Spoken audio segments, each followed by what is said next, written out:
Can ChatGPT really replace your job? That question is everywhere and it's making people nervous. The honest answer? It depends on what you do and how you do it. Jobs that are repetitive, rule-based, and involve writing or data processing are at high risk. Things like drafting emails, summarizing reports, scheduling, even writing basic code. ChatGPT can now do these in seconds.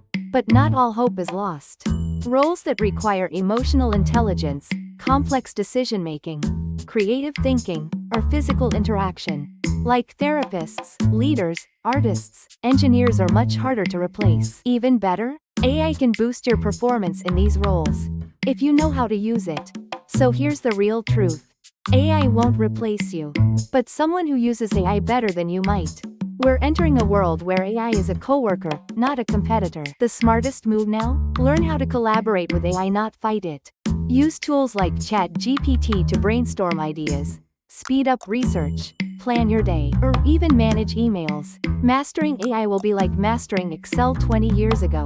It's no longer optional. So, can ChatGPT replace your job? Maybe not today, but it can replace your advantage tomorrow. Don't get left behind. Subscribe to Focusynth for more sharp, short AI insights.